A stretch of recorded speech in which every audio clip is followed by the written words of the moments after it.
want to tell you about one man today, a man that is very courageous, a man named Gao Zhizheng. And I want to tell you about him because it is so important for me to do so. He represents what China could be, a China which has democracy, human rights, and the rule of law. He has kindled the light of hope for many people who are suffering under this white terror. 我说你们来看什么呢？没什么。老韩说，我敢说话，没什么。我不知道你名字，但是只要是共产党打压的人，他一定是个好人。哗的一群老人鼓掌。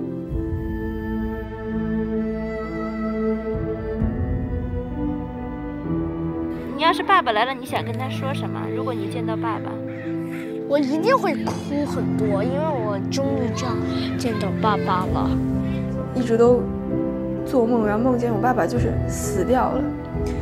然后那个时候我就特别希望看见我爸爸，然后跟我爸爸说我爱他，就是我从来都没有说过这个。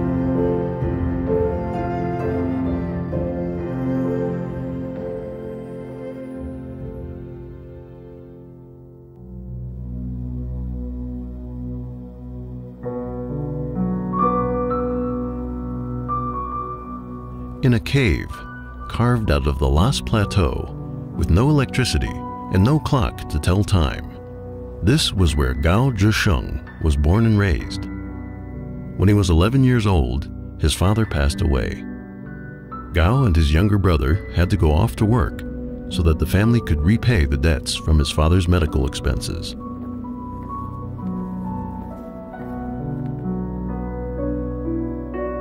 In 1980, Gao was 15 years old. He and his younger brother were working in a coal mine in Huangling, hundreds of miles from home. As often happens in Chinese mines, one day, part of the tunnel collapsed. It crushed Gao's brother's leg and broke it. The boss fired both brothers and refused to pay them a cent for their work. Gao left, carrying his brother on his back and wondering where life would take them.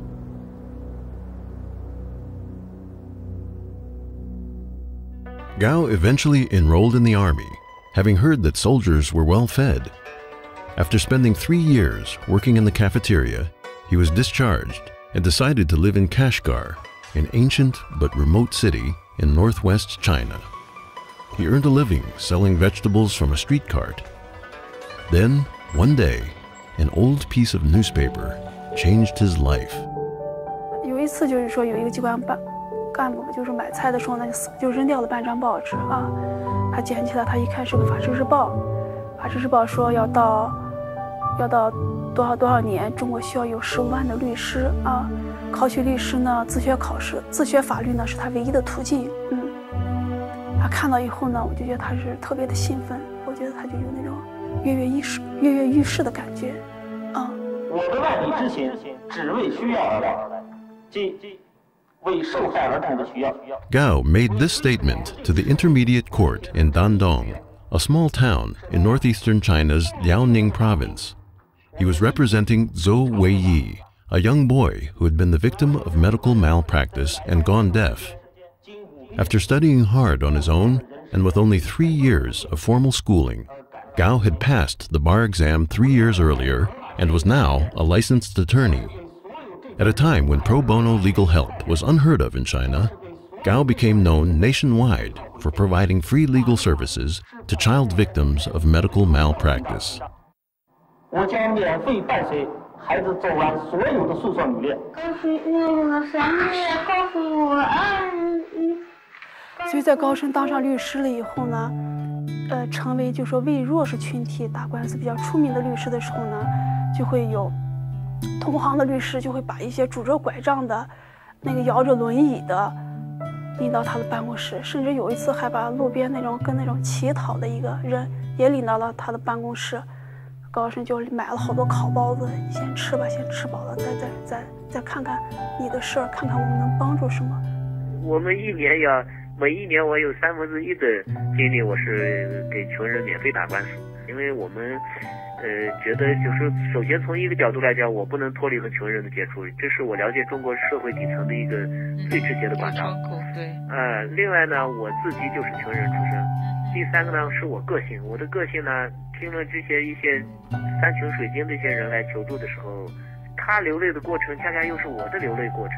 那我有时候就是他找我的过程啊，加上我的个性，实际上使得你接受了这么一种结果。In 2000, Gao and his family moved to Beijing. A year later, he was named one of China's top 10 lawyers in a national legal debate competition sponsored by the Ministry of Justice. Soon after, Gao founded his own law firm. Despite these successes, something didn't feel right. 有一次是一个圣诞节，我先生回来的比较晚，我们家也在做了丰盛的饭菜等着他回来，但是他一进门嘛，他就说我就看他情绪不高兴，我说为什么？他说我今天走在街道上，我看到灯火辉煌的街道，我觉得我跟这个社会呢，我这是隔开的，我跟他是分层的啊，我融入不到这个社会当中。他说因为我挣的钱越多，我的当事人的苦难越多，所以呢，我就知道，真的，我真是知道，在每一个案子中呢，他就每一个当事人的案子呢，他就投入了非常大的感情和一种责任。他感觉呢，作为当事人是非常的不容易了，已经受难了啊。如果我律师再没有做好，再把他的诉讼权利给丢失了，就把这一家人都给毁了。所以他就非常的认真负责。Knowing well the dangers of following such a path, Gao chose to work more on defending the rights of people who had been treated unjustly by the government. In some cases, he tried seeking compensation for victims of forced demolitions. But in a country where the Chinese Communist Party controls the courts, he lost all of the cases of this kind because they touched on the vested interests of powerful government officials and businessmen. In July 2004, Gao and fellow attorney Zhu Zhouhu began working on a case in Gao's hometown of Yulin in Shanxi province. The government took over the oil fields that were run by small investors with little compensation. Over 60,000 investors suffered losses, many of them falling into severe debt. A few dared to stand up and defend their rights by suing the local government, but they were detained by police, and some of them were sentenced to prison. Attorney Zhu Zhouhu, who tried to represent them, was also detained. He was eventually released after Gao's relentless efforts to rescue his colleague. Many of the people who staff the courts, the prosecutor's office, the legal profession, and academic work and lawyers, etc., I think they know that they're losing the struggle to make China more a country under law than a country simply using law when it's convenient for the leaders' repression or economic activity. The depressing realities he encountered and the stubborn unfairness of the Chinese judicial system often gave Gao a sense of sadness and helplessness. At times, he considered switching professions, but then he found he couldn't turn his back on the people coming to him in desperate need of help. 我们初步入这个行业的时候，我们是应该说是踌躇满志啊，想的能为中国的社会进步、改变中国社会尽些微薄之力。后来才发现，你树立这种目标的时候，对你是多么的危险，也给你招致了许许多多的麻烦。我现在的需要呢，调整在了我没有力量改变社会了，但是我能更偶然的改变一些个体的身边的事儿，所以我只能就这样做了。At the end of November 2004, relatives of Huang Wei, a resident of Shijiazhuang in Hebei province, sent Gao's office a request for representation. Huang Wei is a Falun Gong practitioner, and actually it was one of the first Falun Gong cases that Gao Zhishang took. He was just a simple, ordinary Chinese man who happened to practice Falun Gong. And one day he was dropping his child off at kindergarten, and all of a sudden 4 thugs came out and abducted him. And they took him to a detention center and then sent him to 3 years in a labor camp. And he had no trial, he had no chance to appeal. And he hadn't really committed any crime. The only reason he was sent there was because the authorities found out that he practiced Falun Gong. Falun Gong is a meditation practice that combines physical exercises with spiritual teachings. In the 1990s, it spread by word of mouth in Chinese society as people experienced health benefits and other positive impacts of the practice on their lives. By 1999, it had attracted over 70 million Chinese.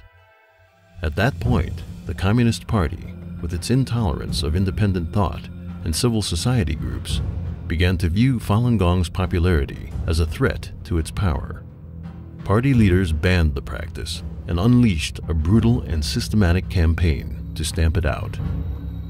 The Falun Gong are by far the most victimized group in China. According to the UN Rapporteur on Torture, they represent 2/3 of the torture victims in China. And the next largest group are the Uyghurs, are at 11%, and everybody else is single digit. They are as well by far the largest group in arbitrary detention, in the re-education through labor camps. As Gao tried to represent Wang Wei and file for a judicial review, he discovered that the regime had blocked all avenues of legal appeal for people who practice Falun Gong. Left with no alternative, he wrote an open letter to Wu Bangguo, chairman of the Standing Committee of the National People's Congress, describing his encounters with several judges. An administrative judge by the name of Miao examined the documents and said, "We have received orders from above indicating that when it comes to Falun Gong, no case can be accepted and no document can be issued." A judge who they called the presiding judge came in. The judge pointed at us and said, "You are probably not party members, and you probably haven't studied the directives of the National Congress. Are you aware that lawyers aren't allowed to take cases like this? The court belongs to the Chinese Communist Party, and so do the laws. There are currently orders from above to reject these cases, and that's the end of it. Go talk to whoever you like and go file your case wherever you like. We don't care." At the time, there were very few lawyers who dared to represent Falun Gong practitioners openly in China. Other than Gao, another renowned attorney who did so was Guo Guoting. Because of that, Guo's license to practice law was revoked. He was placed under tight surveillance and harassed by the police. Eventually, he was forced into exile overseas.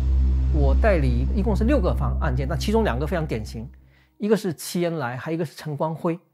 齐延来呢是被中共判了5年徒刑，因为他这个收集网上资料，就是制作光盘，就是讲法轮功真相。这5年徒刑呢，他是秘密逮捕，然后秘密审判，等到判决生效以后，家属才知道。第2个事例呢，就是陈光辉，被8年呢，他已经被打成了植物人，就是在苏州医学院的医院。那么我呢，到医院去见他呢，就发现什么呢？他已经是植物人，居然公安呢还24小时监控。那我呢当时是采取了一个，就是不是，好像假装去看别人，然后走到他的旁边去看他的。在他身边只待了大概2-3分钟就被国安给赶出来。那这个事实是什么呢？就是说，对待法轮功案的案件，他居然人已经成植物人，连律师都不让见，就是律师根本就是不让你会见他。他怕什么呢？怕把这个真实的情况说出来。今天中国社会是有2个极端，一个极端是可以大规模的制造这种残暴的事件、野蛮的事件的能力，另一个极端就是这一类型的事件越是公开侵犯人权的事件，越是公开杀戮人性和杀戮文明的事件，越不能有任何进入法律程序讨论的可能。作为律师，一般法律的保护途径被完全的堵死的情况下，我们没有其他渠道，这不是我喜好的一种方式。您知道，作为律师选择法律之外的途径，对于律师来讲，律师内心是很痛苦。The year 2005 was an active but turbulent one for Gao. In May, he traveled back and forth to Shanxi to rescue attorney Zhu Zhouhu, who was arrested for investigating the oil fields case. In July, he provided free legal assistance to Tsai Zhuohua, a Christian pastor in Beijing. Tsai had been arrested for printing and giving Bibles to house church members. Also in July, villagers in Taishi in Guangdong province tried to recall their local officials based on China's law for organizing village committees. The authorities responded with riot police, violent beatings, and arrests of protest leaders. Guo Feisheng, an activist assisting the villagers, was also arrested, and Gao took his case pro bono. Then, in October, Gao traveled to Shandong province. He interviewed dozens of Falun Gong practitioners who had been persecuted by the regime. On October 18th, he published an open letter to China's top leaders, Hu Jintao and Wen Jiabao, relaying the findings of his investigation and calling on them to end the campaign against Falun Gong. 我在山东调查完以后，我对那些被调查的人说：“我说，我在你们面前，我感觉到了这个人类整个语言来描述他人痛苦的这种现状的这种局限性。您要是坐在我的跟前去听他们那种描述的时候，我们现在我写的东西啊，根本就无法来反映他们真正的遭遇的那种痛苦。” Within days, the regime's security agents turned their attention to Gao. 写公开信的第二天，我们就接到了赤裸裸的威胁电话。这个电话里面告诉我，你高志深知道了很多真相，我们知道的真相也不少。比方说，你的孩子在哪里上学，每天坐什么车。那我们就开始保持了警惕。就在20号早晨天不亮送孩子上学的时候，我们发现一些异样的东西，就说有2位不明身份的人从我家门口一直跟到公共汽车站，然后跟到我孩子去上学。到11月15号，他们对我的跟踪就是公开了，而且呢，整日守到我的办公室和守到我的家门口。15 days after Gao published the open letter came the next blow. The Justice Department in Beijing forced his law firm to close. Later that month, Dr. Manfred Novak, at the time the United Nations Special Rapporteur on Torture, visited China at the invitation of the Chinese government. On November 20th, he met with Gao and experienced firsthand the workings of China's secret police. We met in this restaurant, and it was amazing that the restaurant was a normal Chinese restaurant. It was lunchtime, and on the table next to me, intelligence agents were sitting. They were trying to monitor us with a distant micro to try to follow our conversation. And what I did is that when I saw that, I took my mobile phone and I made a photo of this person, this intelligence agent. He was sitting there with a woman, and he was getting extremely agitated. He was jumping up. He said, "Why do you take a photo of me?" But I took the photo in the same moment when he took a photo of us. So I have the photo still. So it is, I documented he took a photo of us. So I said, "Why are you taking photos of us?" So he made a big fuss about it. He was yelling in the restaurant. He was coming and saying that I should give him my camera and he would destroy the film, etc.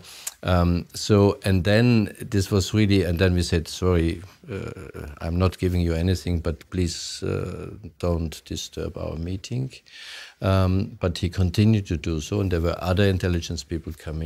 And finally, we were kind of fleeing from this restaurant. And when we were walking through this whole shopping mall, as I saw, I don't know how many of those intelligence people. That was a difficult experience, but I was deeply, deeply impressed by the courage of Gao Zhisheng.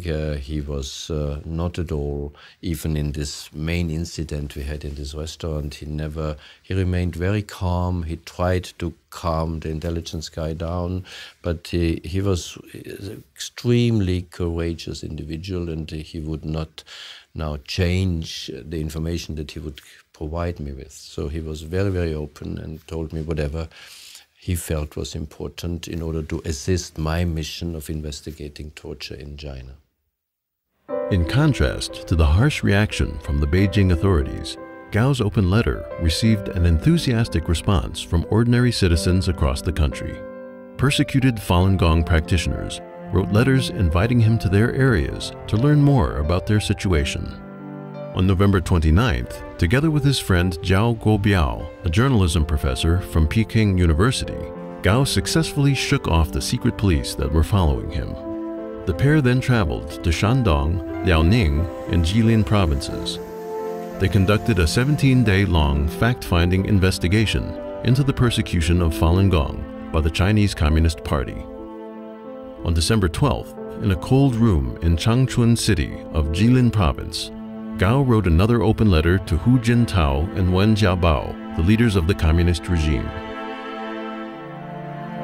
正如我在公开信中提到的那样，对我的个人心灵灵魂震撼最大的就是，我们政府针对我们女性同胞的生殖器进行下流攻击的这些不道德行为，以及对男性性生殖器攻击的这些行为，这是我没有想象到的。就是说，他们针对女性性生殖器的这种攻击和对男性性生殖器这种攻击，程序性的攻击和完全规律性的这种攻击，这样的不道德和下流，一直在我心里当中对我冲击非常大。这是那些穿着制服、头顶着国徽的人干的。Mr. Hu, Mr. Wen, and all fellow Chinese, it is time for every one of us to take a good, hard look at ourselves. In the history of the world, never has such a huge group of people suffered such severe and long-term persecution during peacetime, simply on account of their faith. This disaster has cost thousands of precious, innocent people their lives and has deprived hundreds of thousands of their freedom. This utterly inhumane persecution has caused over 100 million Falun Gong followers and their families to suffer. How absurd, treacherous, and immoral this is. It is an onslaught against the Chinese people, civilization itself, and the very moral fabric of the world. I would like to stress that if this evil crime does not stop, then the day when Chinese society is stable and harmonious will never come.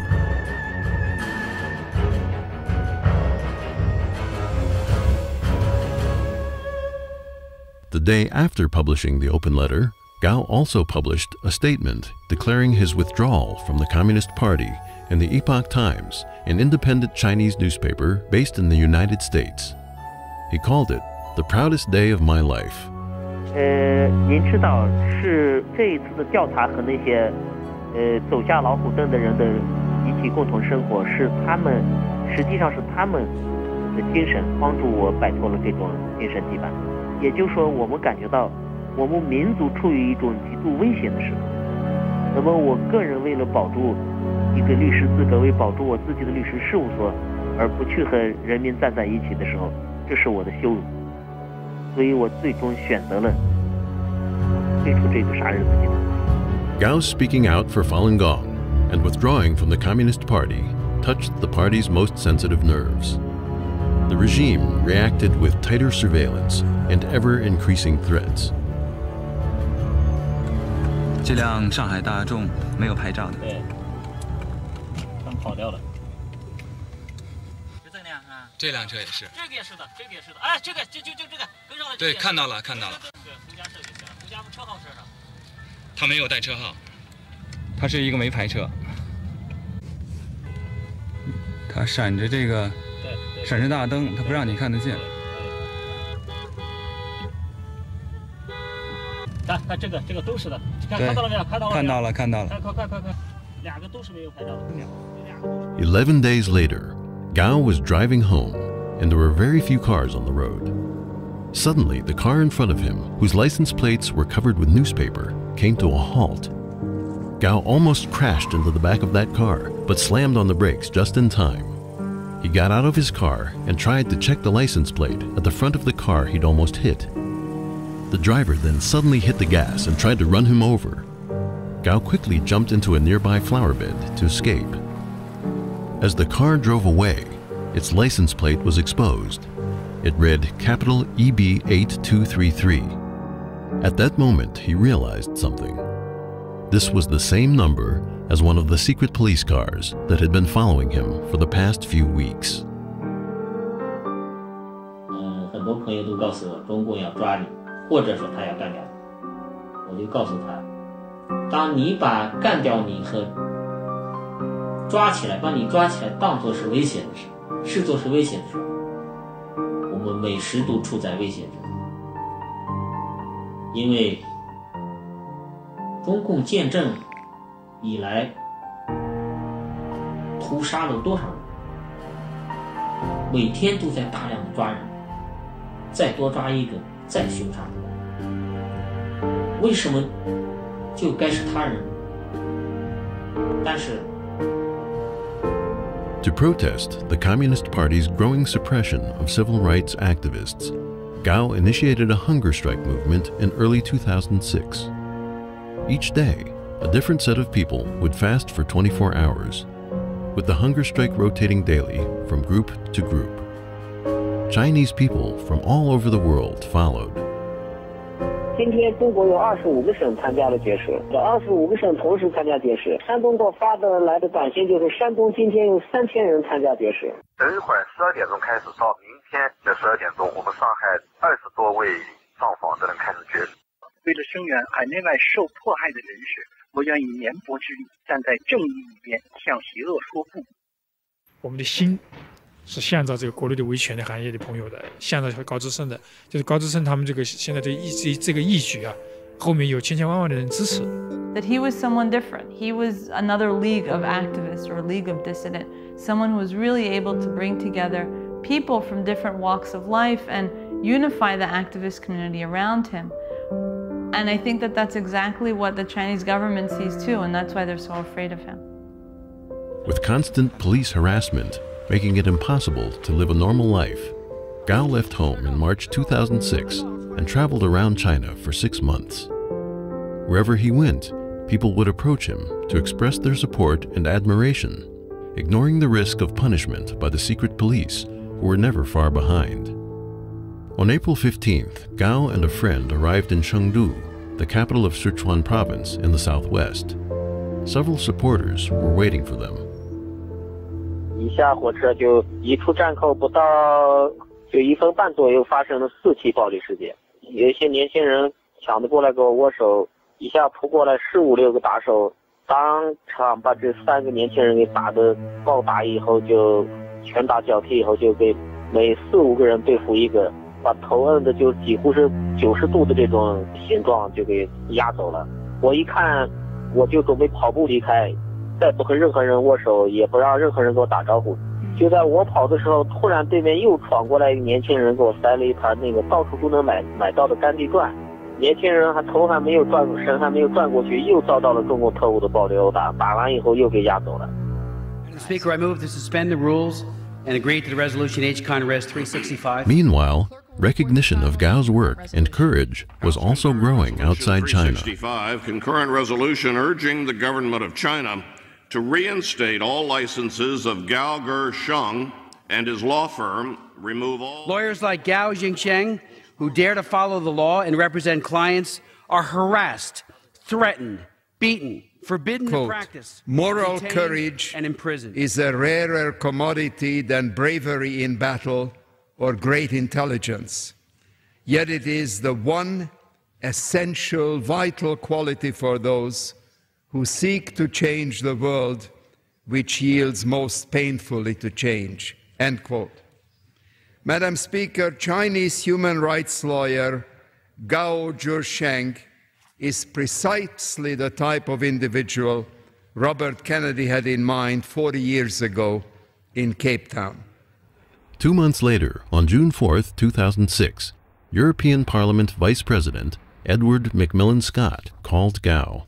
We spoke for 4 hours about the situation in China, his own perceptions of the persecution of Falun Gong, which he'd investigated the year before. Bearing in mind he's a Christian, he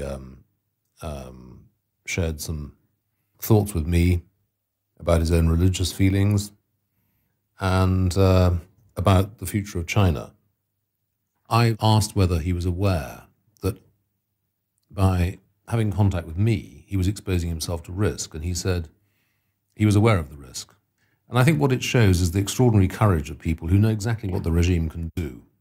Back in China, Gao was in Shandong province, visiting his sister and brother-in-law who was dying of cancer. It was August 15th, 2006, more than 10 months since secret police had started following him. That day, police broke in and took him away. 12点钟姐姐回来要给我做饭，发现整个那一条楼道上下全部是他们的，只留开一条道让人上，全部是光着膀子，戴着墨镜，全部是不上身什么衣服都不穿。就借着我姐姐开门的一刹那，惊心动魄的响声，就是同时3个人飞起脚，把门踢开，把我姐姐给踢倒。我听到响声以后，我就知道实质性的冲突开始了。Almost at the same time, Gao's family in Beijing was also ambushed. 06年8月15号早晨呢，我陪丫头去理发。我们刚进了理发店呢，没一会儿就哗一帮子人涌进了理发店，理发店瞬间就满了，我都没反应过来。他们直接说：“你是耿和吗？”我说：“我是。”他们我回答同时，他就把我的身收了，把我的钥匙跟我手机就给拿走了。拿走了，他说跟我去派出所去一趟。我说我怎么了？我说我不去派出所。他说那你不去派出所你就回家去。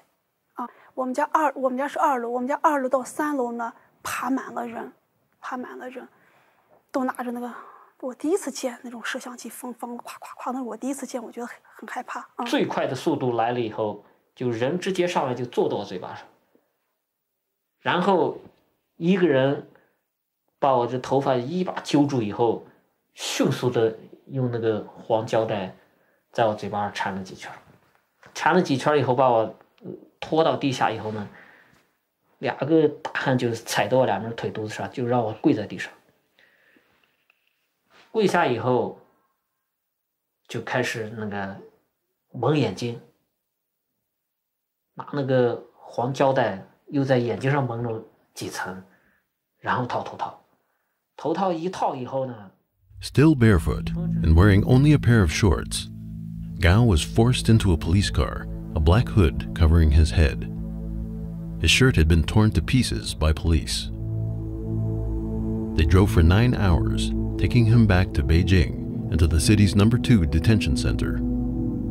As soon as they arrived, Gao was taken to an interrogation room. He was shackled to a chair, and 2 strong beams of light shone into his face. He was no longer addressed by his name. From then on, he was called 815. 这天晚上，4个不明身份的人来审我。你知道，这是双方的第1个回合见面，对方呢也是经过精密设置的。这4个人的可以看出来，明显是他们的一个头目，就在我跟前来回督着步。815啊，你现在知道我党有多强大了吧？今天这一切，你还没有看出我们党的强大吗？我说我有一点比较欣赏你，你是一个说真话的人。我当时给他说这个原话，我说你应该是在中国内部不多的说真话的人。一般这边场合的话，我说的要点脸面的话，都说要依法对你如何如何，你直接就是谈你党的问题。我说815，不要给我油嘴滑舌。2样东西绝不是一时的兴趣，一样没收你的全部财产，一样判你无期徒刑。判无期徒刑这个过程还是要走的，另一样我们已经做完了，你家里我们1分钱没有留。 Gao's home in Beijing was searched thoroughly. The police took away all the electronic equipment, cell phones, documents, and deposit books for accessing their bank account. they left the family with only a television set and 300 Chinese yuan in cash, about $40. A team of policemen then moved into their apartment to monitor his wife and 2 children around the clock. The kids were 13 and 2 years old at the time. 我说能把灯拉灭，我说因为那小孩睡不着觉，小孩就灯一亮他就不睡觉，他们说不行啊。然后在我们睡觉的房间里面都会坐有警察，门都要开着，房间里每一个房间都会坐一个警察。然后就说像洗澡，你上卫生间洗澡洗手，他们都要有一个人在那看着。The attack on Gao and his acquaintances was a carefully choreographed plan executed nationwide. On the same day Gao was abducted, police officers surrounded the homes of his relatives in his hometown in Shanxi, while dozens of suspicious people began following his in-laws in Xinjiang. Within days of Gao's abduction, numerous fellow human rights advocates who had joined the hunger strike movement were either put under house arrest or taken away by police. In Hong Kong, unidentified thugs beat Albert Ho, a member of the Legislative Council and ardent advocate for the hunger strike Gao initiated, causing him to be hospitalized. Within a month, civil rights activist Guo Feixiong from Guangdong, writer Li Hong from Zhejiang, and Chinese Democracy Party member Chen Shuqing were all arrested. At the detention center, Gao was deprived of sleep for 4 or 5 days. At any given moment, he would either be forced to sit on a hard surface or be chained to an iron chair and interrogated with strong light beams in his face. To protest the mistreatment, Gao went on a hunger strike. After 3 days, an interrogator whose last name was Xiao came to see him. 就这个姓肖的给我讲的，绝食吓唬不了我们。我们这里面有一套成熟的对付绝食的办法。第二，我给你透露一点秘密。我们这一次执行的是一个有机的整体方案。你绝食，你的老婆和孩子就休想喝上一口水。你听懂了没有？你知道，当我知道我妻子孩子由于我绝食他们喝不上一口水的时候，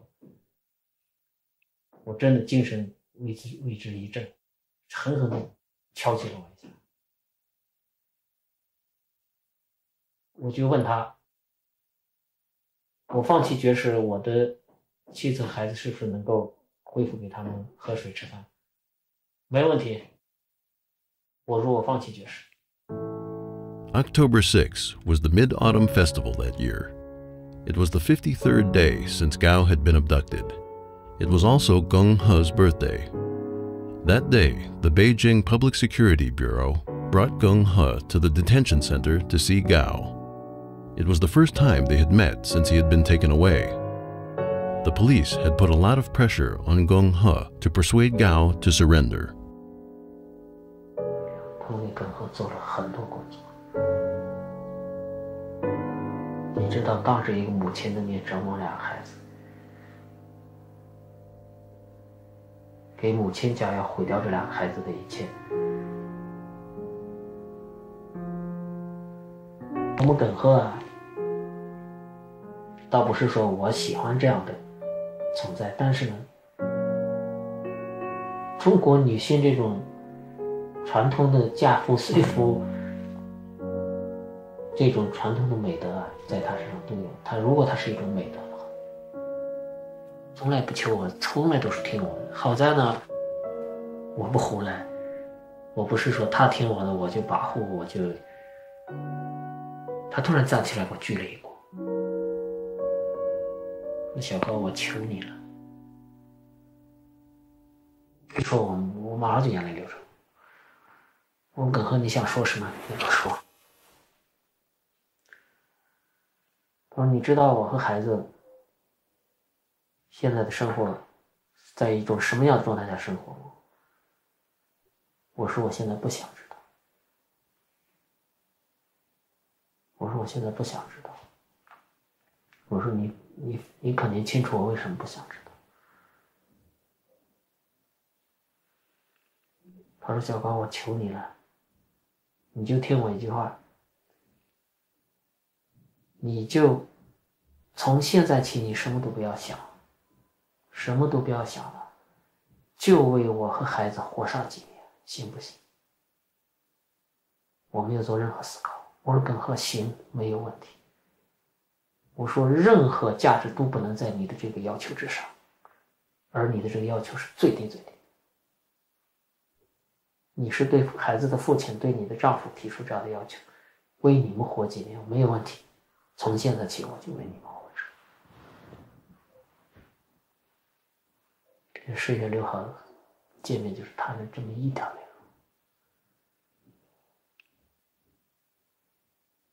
他临走的时候跟我说了一句说，你给他们说一说，看能不能给我们弄一点生活费。这句话透露了很多信息，你知道吧？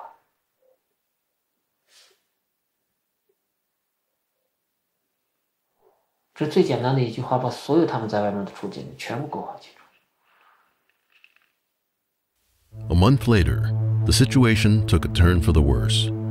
On the morning of November 14th, the secret police who were following Geng He beat her up on the street after she asked them to stay a little further away. When she got home, she called Hu Jia, a Beijing activist and close friend, and told him what had happened.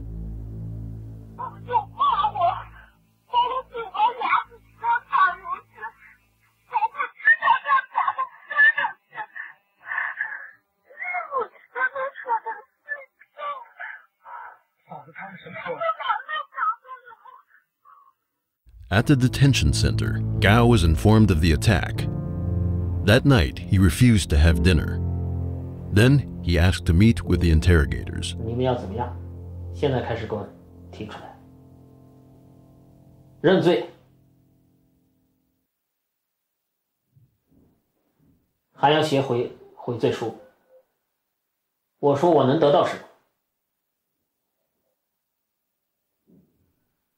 你的妻子孩子，只要说你的悔罪书我们满意了，妻子孩子就能得到5000块钱的生活费，不少吧？我说没有问题，没有问题。我说写东西对我来讲是一个技术过程。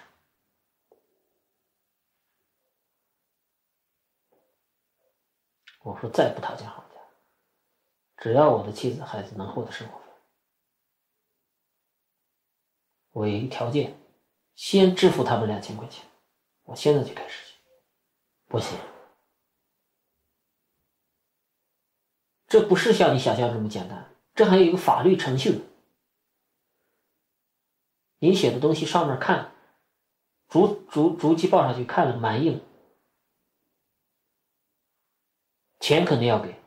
我们说话算数，只要说你的悔罪书写的我们满意，保证要给。我说满意的标准是什么？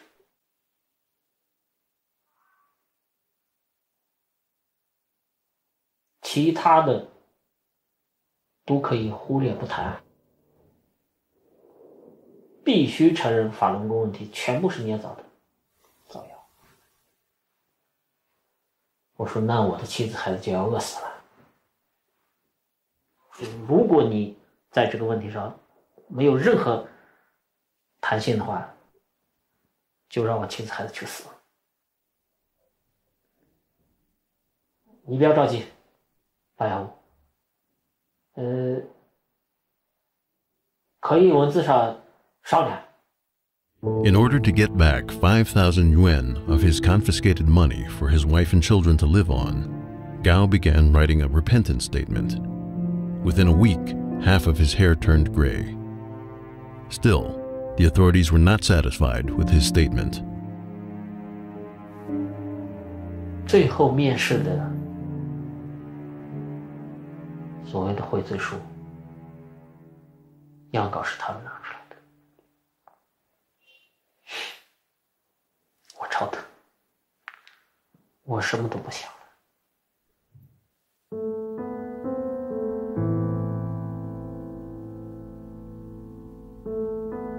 但是我内心的痛苦程度验证了我的良知还没有受到了大的伤害，因为我那段时间内心很痛苦。 Beatings, sleep deprivation, interrogation, humiliation, and being chained in a painful position for 590 hours could not break Gao's will, but he couldn't stand to see his family being tormented. 悔罪书我知道伤害了很多人，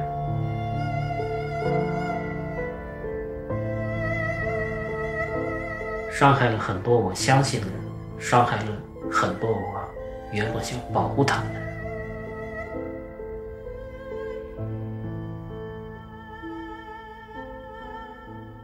而且给他们提供了一个永久性的利用的东西，也给那些做梦都想给中共卸谄媚的那些人提供了永久性的武器。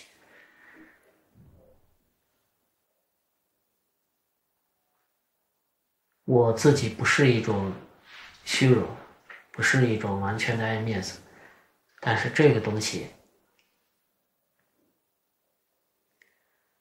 在我人格深处划了一痕。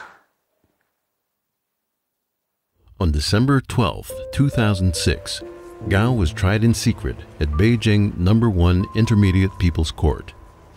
His family was not notified, and his defense attorney was not present. He was found guilty of subversion and given a suspended 3-year sentence with 5 years probation. 10 days later, Gao was released. He had been in custody for over 4 months. It was a bittersweet family reunion. At the suggestion of his daughter Ge, the family drove to a restaurant to celebrate. 在路上的时候呢，其实我们那时候脑袋都是白的，为什么呢？我就觉得昨天我还是在地狱当中呢，你能明白吧？我昨天在地狱当中呢，天天跟那些警察干呀、闹呀的，今天回来了，他为啥回来？他还走不走了？其实那时候脑子是空白的，都不去想。我认为我们当时的状态都没有去想，你在这之前你在干什么了？你怎么了？都没有去想，只是感觉到，哎呦，全家在一起就去吃饭啊，这么状态。所以我们其实在路上的这一路还都没讲话，都很沉闷，都不知道好像是话要从哪样开始那种感觉。然后这时候我们家皮特说了一句话，皮特说他说：“爸爸是不是不好的日子一天一天过去了，以后就是好日子？”这么说的。但是高志生重复的过程把它调整顺了。高志生说的：“是的，不好的日子过去了。”从现在开始，一天一天从现在是一天一天的是好日子，是高声把它倒了一下。哎呀，当时我们家的感觉就是我们每个人在心里说的这句话：不好的日子不好的日子过去了，从现在开始起就是好日子了。高声就说：“是的，从爸爸现在开始带你们过好日子。” A few days after he returned home, Gao was abducted again and forcefully removed from Beijing. He was held incommunicado. Meanwhile, the repentant statement was publicized and drew different reactions and speculation, including disappointment from those who read it. Yet, as Chinese New Year approached in February 2007, many people still sent their greetings to Gao. 那么，尽管是见不到他，尽管是我也很难有把握说把这个音讯直接能让他知道，但是我还是想要说，就是给他道贺一声新年好吧，因为过去的这一年对他家里来讲是最黑暗的一年，我希望从此就拨云见日了。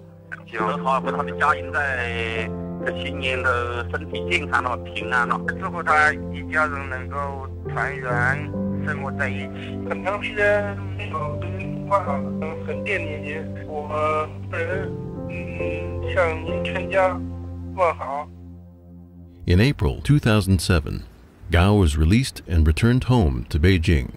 On April 6th, his friend Hu Jia received a phone call from him.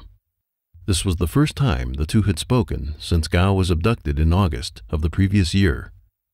During his conversation with Hu Jia, Gao read out a letter he had written to Hu and his wife Tseng Jinyan, a well-known blogger, in which he described in detail the abuse he was subjected to in detention. 4月6号，声明一发完就把我带走。我把高天宇抱起来亲了2次，还是被拉走了。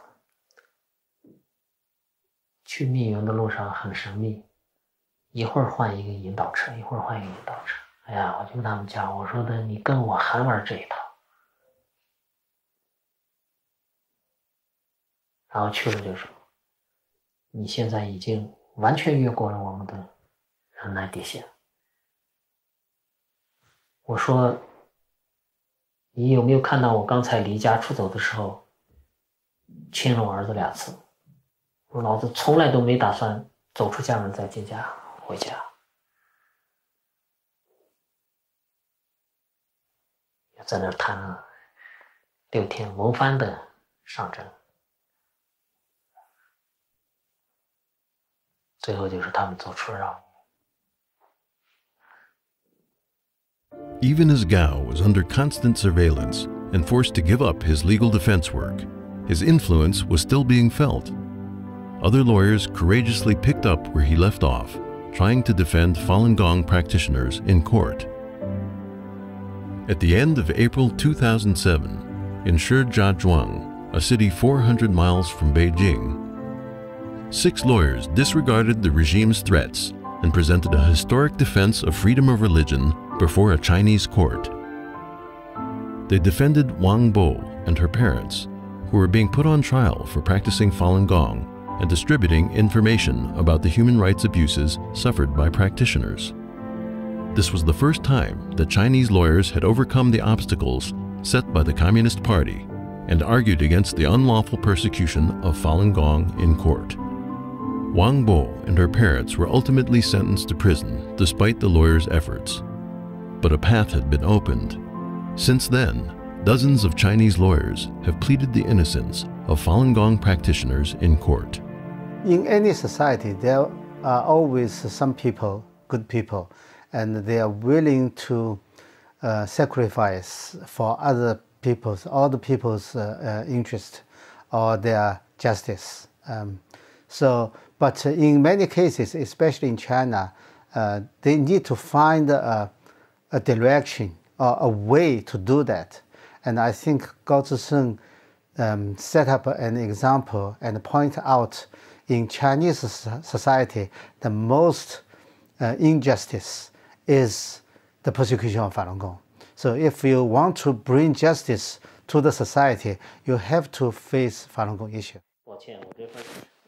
Meanwhile, in July 2007, a reporter from New Tang Dynasty Television, an independent Chinese station based in the United States, took a risk and visited Gao at his home. 现在厨房一半的活是我干，3顿饭的洗碗、烧水、烧开水、灌开水这些事儿都是我的。厨房里面的卫生收拾。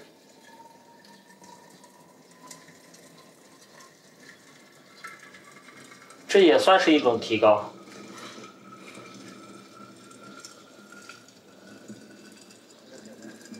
这是我们家庭唯一的意外收获。我在厨房里面的经历已经有2年时间了，将近2年时间。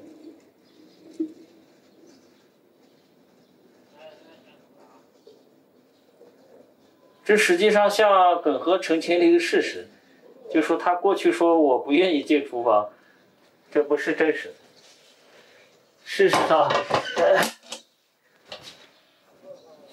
当条件具备的时候，我还是走进了厨房。From the footage, one can see a Gao with more smiles and restored confidence. Every day, besides helping with the housework, he focused on reading, thinking, and writing. 我也做了很多的笔记。 一个是中国需要什么样的政府，最近在研究这两本书。中国需要什么样的政府？然后这是美国制宪会议的变化。这个书比较对内容比较重要。 On September 8th, 2007, Gao published a declaration in the Epoch Times, nullifying his repentant statement and rejecting all of the communist regime's charges against him. 2 weeks later, Gao's open letter to the U.S. Congress was published. Today, as we approach the Beijing Olympic Games, I ask you to pay attention to the ongoing human rights disaster in China and wish you to forward my appeal to the whole world. I ask you to seriously consider the outlook of morality, justice, and humanity for today's mankind, as well as to what extent such values are undermined in China. In a world where the mainstream political forces value profit above everything else, where morality is sneered at, we tried in vain to urge the International Olympic Committee to perform its duties. But still, I choose to express myself in a way that has almost led to the annihilation of my whole family. I choose to present to the international community what is happening in China, the vivid scenes going on in parallel with the preparations for the Olympic Games, but that are totally against the Olympic spirit. Though at this moment, people are busy congratulating themselves on what they have gained from the coming Olympic Games, I choose to do so despite the danger it may bring to myself, because I consider it my obligation as a human being and as a Chinese person.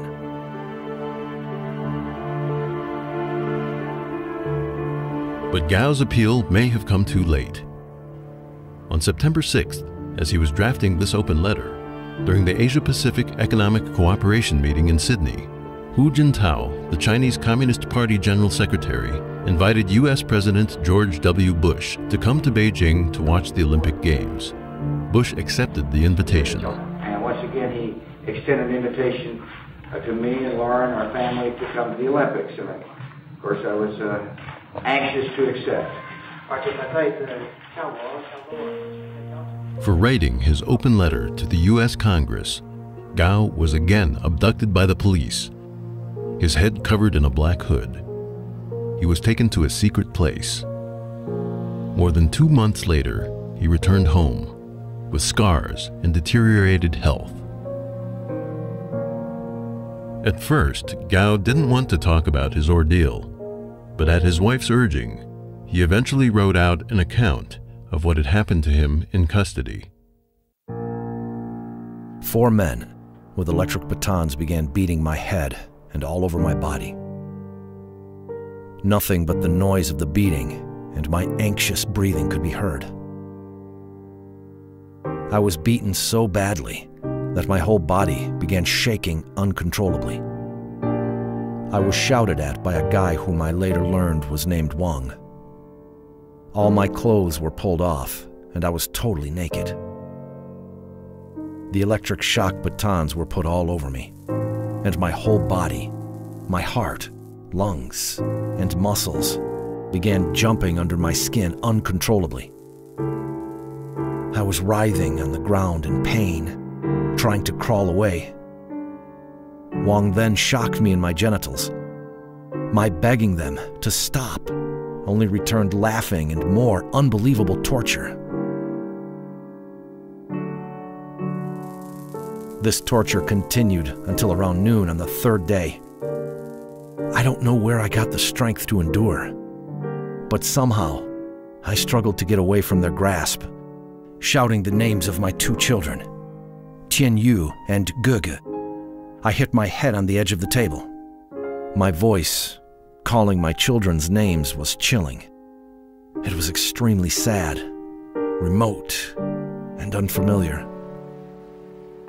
But my suicide attempt did not succeed. I thank Almighty God for this. It is He who rescued me. Gao's eyes were bleeding after he banged his head. He fell to the floor, But even then, the secret police didn't stop their brutality. They kept beating and shocking him with electric batons. They inserted bamboo pins into his genitals. In endless pain and under tremendous pressure from his interrogators, Gao was forced to make up stories about having had affairs with 4 women. After returning home, he tried to get back to a normal life, but leaving the torture behind wasn't so simple.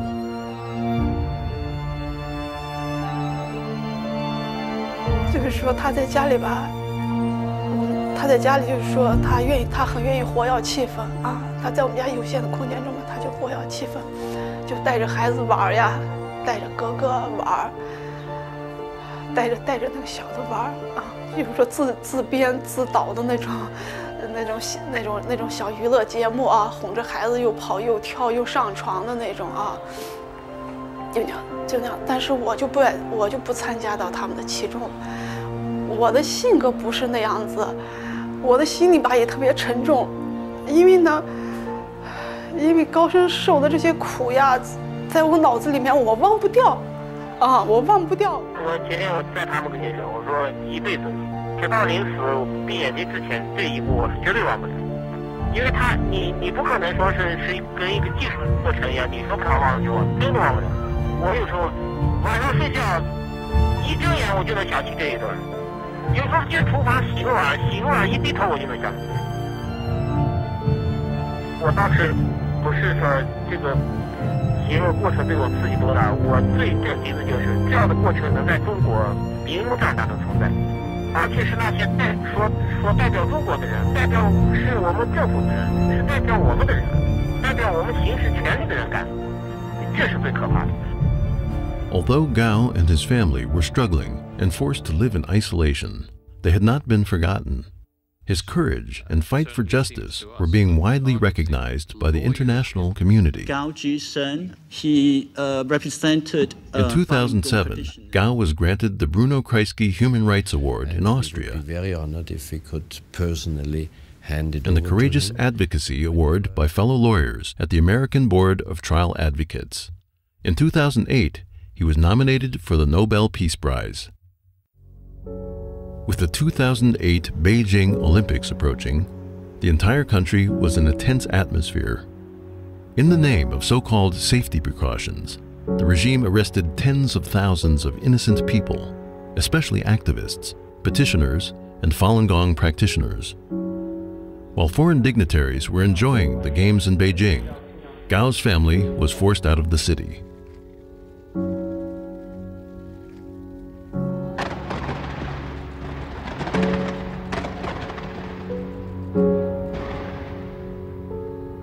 As the splendid fireworks from the Beijing Olympics ceased, Gao's daughter, Ge found herself unable to go to school. She was denied admission by multiple high schools because of her father's activism. This sent the girl into despair. Ge, who was 15 years old at the time, started harming herself and even attempted suicides. 特别烦，就是烦到了极点，然后就特别不想活了。但是我又不知道怎么发泄。有时候我觉得我在胳膊上拿刀，反正迟早就被发现。每次被发现，我觉得我爸爸就是那个无奈的表情，然后特别难受。我实在不知道怎么办，然后我就去买了一包。In January 2009, exhausted by years of harassment and surveillance, Gung He and her 2 children managed to escape the secret police and flee to Thailand, then the United States. A month later, in the middle of Chinese New Year, Gao was abducted again by secret police while visiting his hometown in Shanxi province. As word of Gao's abduction spread, the international community galvanized to call on the Chinese government to release him. Well, let me take this opportunity to again urge the Chinese government to ensure that Gao Zhisheng is immediately released from custody and to clarify the details surrounding his case and his whereabouts. Parlament Europejski kilkukrotnie już zajmował się sprawą pana Zhishenga. Dziś pragnę wezwać władze chińskie do ujawnienia jego miejsca pobytu i stanu zdrowia. We need to find a way to convince the Chinese government to tell us what has happened to Mr. Gao, what have they done with him, how do they justify it, and when will they tell us that they will release this man to be with his family and begin to accord people like Mr. Gao and others who stand up for the rights of others the same human rights that we would expect them to be given. China will be a significant... Thanks to this pressure, Gao resurfaced on March 28, 2010, after more than a year in custody without a word. A couple of days later, Bill Schiller from the Toronto Star visited Gao at his Beijing apartment.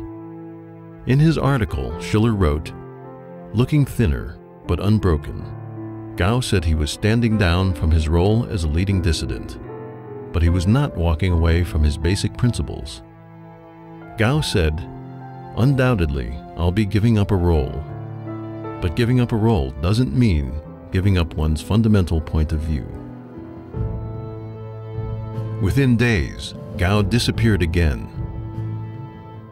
9 months later, in January 2011, the Associated Press published an exclusive interview they had conducted with Gao during his short period of resurfacing. In it, Gao described the torture and beatings during the year he had gone missing as the worst he had ever endured. By granting the interview, he was violating the conditions set by the authorities. But he told the journalist that if he disappeared again, the report could be published. Not long after the Associated Press report came out, an article that Gao himself had written 2 years earlier, titled "Speaking from My Heart," was published. Geng He had smuggled it out when she left China, but she misplaced it during the journey. 2 years later, it was finally found. In the article, Gao once again speaks out against the suffering of the Chinese people at the hands of a ruthless communist regime, while calling for more international help for fellow democracy and human rights activists. At the end, Gao writes, "The publication of this article will cause me to be kidnapped again. Kidnappings are part of my normal living now. If it comes again, then let it come." My experience with Gao Zhisheng was that he stood up for justice and the rule of law, which was admirable. He was persecuted for it, which was deplorable. But what was striking was that he stood his ground as the persecution continued and accelerated. He couldn't help but know that as he was standing up for human rights, that he was going to be persecuted for it, but he did it anyways. To me, well, I hope never to be in a situation like Gao Zhisheng found himself, but if I were, I would hope to behave the way he did. His behavior was... 爸爸，你一直在这说救爸爸呀！看你家宝宝生活很像可怜的事，妈妈再讲啊！是啊，你说我是不是？